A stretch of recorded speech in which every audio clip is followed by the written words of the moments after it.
Today we're going to take a look at a new line of paint.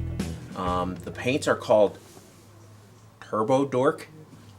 Funny name. Hopefully it's a great paint. I've invited a friend of mine, Martin Orlando, who is an award-winning figure painter, to come along. It's my pleasure. I'm glad you could make it. So we're going to have Martin take a look at the paint with us, and we're going to see what we think of Dork paint. Now, we have two different types of paint from them, and the folks at Dork were kind enough to send us some samples to play around with. And I have metallics, which are basically a whole range of metallic colors, and they're really bright. They're not your standard silver and gold. There's just all kinds of purples and oranges and, you know, a mass of different colors. A lot of candy colors. A lot of candy colors. And they also sent us Turbo Shift paints. And if I'm correct, Turbo Shift paints, basically, once you put them on, depending on the angle of the piece, the reflection of the light will change the hue of the paint. It'll look a little bit different. Am I correct? Iridescent effects. So iridescent effects with these two paints. So what I'm going to do is I'm going to bring the camera in closer. We'll take each type of paint. We'll put it on a palette. We've got a couple primed figures here, and we'll see how Dork paints are.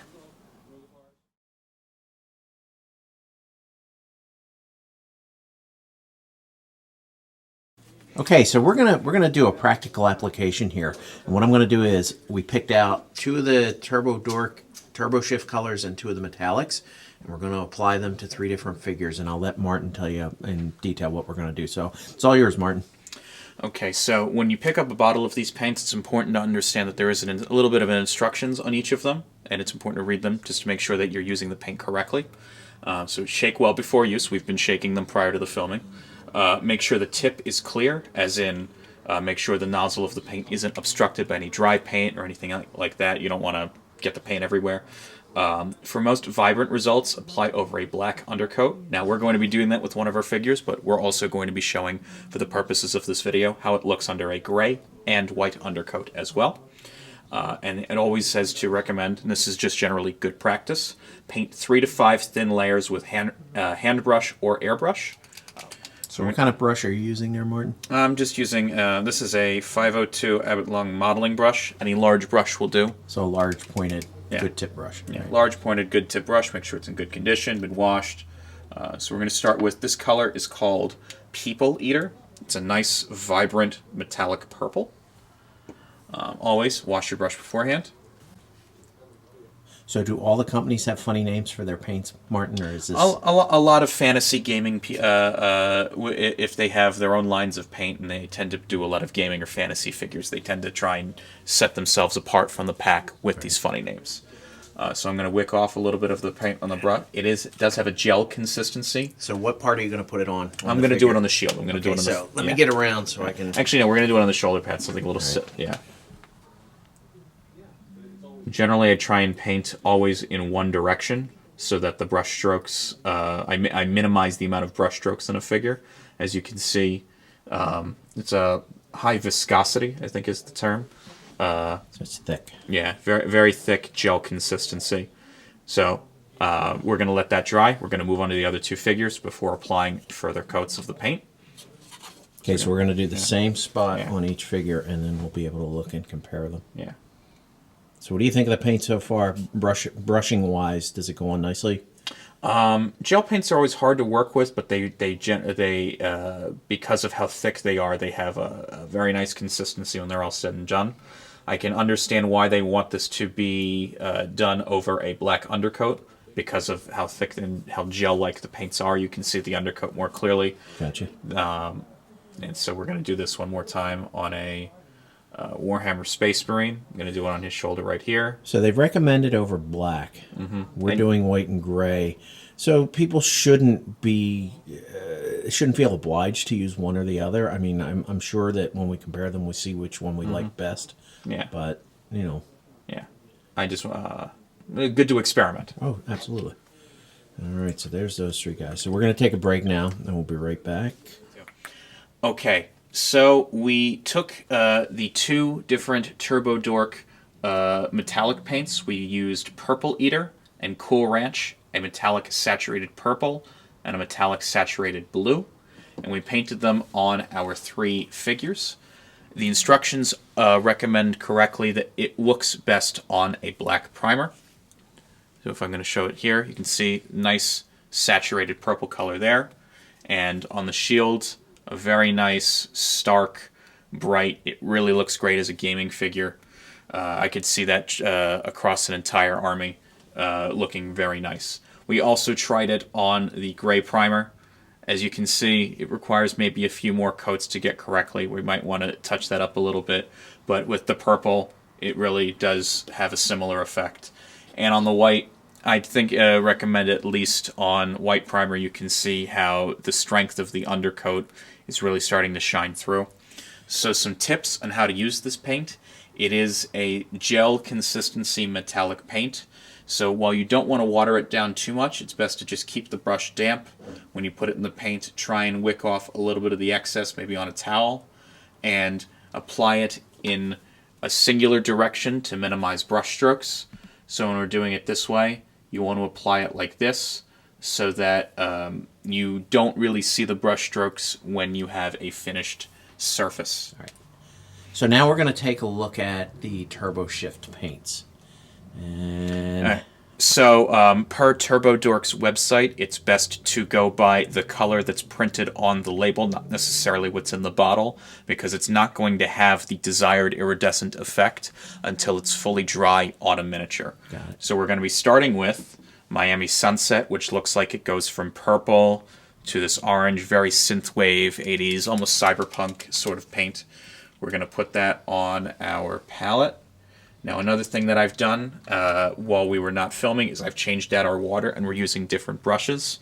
Every time you use metallic paints, especially acrylic paints, it's best to have a separate set of brushes and a cup of water on hand.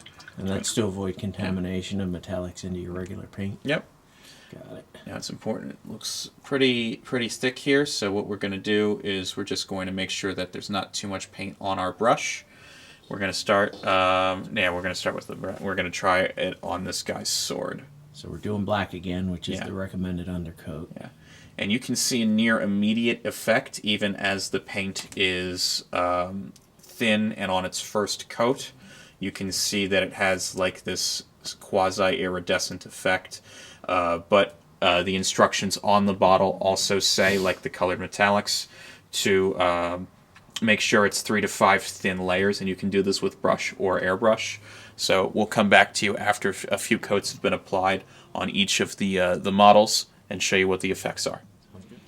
Okay, so we used a few thin layers of the Miami Sunset on these two swords that these two warriors are holding, and you could see a near immediate effect. It's definitely the best over black undercoat because I'm just going to hold the label right here. It looks identical to what's on the packaging. A little less so on the gray primer. You can see it trying to show through after about 3 or 4 thin coats, but it definitely looks the best over a black undercoat. So if you have a figure that you want to try these on, I recommend taking a matte black, painting the surface black, and then using the color shifting paints over that for the best desired effect.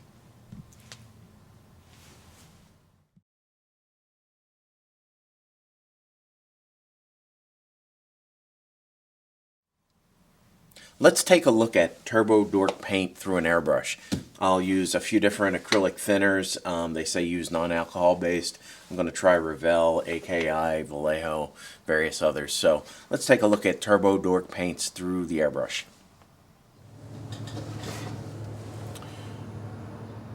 Alright, let's start out with a metallic paint. This is called Bee's Knees. As you can see, it's a really bright yellowy gold. And I've mixed it down with some airbrush thinner, some Vallejo, and I'm going to shoot it right now, see how it goes.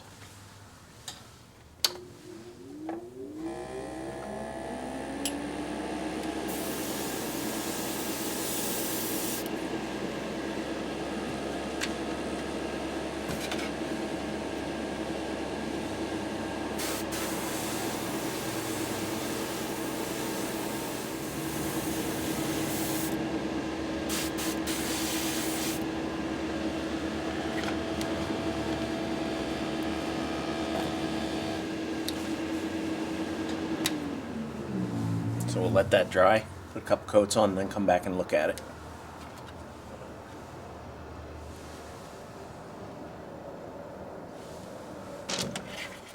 Okay, so I mixed up some of this Cool Ranch, which we used when we hand painted in the other part of the video, and I mixed it this time with AKI thinner. So another brand of thinner, acrylic thinner. See how it goes. Looks like it's great. I mixed it down. I'm going to put it in the airbrush, and we're going to shoot it.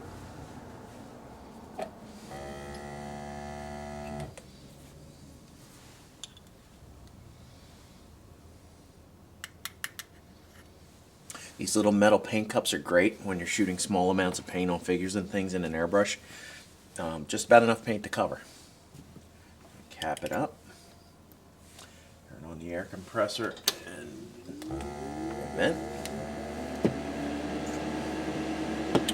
Here we go.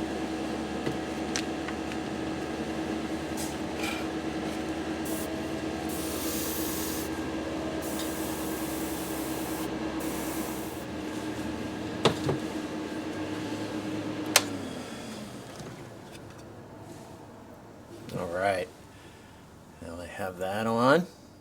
Blue, metallic blue, really sharp, really nice. Took about 3-4 coats. I'm kind of a perfectionist, so might not take you as many. But really smooth, really nice, really shiny, metallic-y. Great look. So we'll do one more color on this guy, one more metallic, and I'm going to use a red, and I'm going to do down here on the cloak that goes around the bottom of the horse. This time we'll use Revell's Aqua Color Mix. This is Revell's acrylic thinner.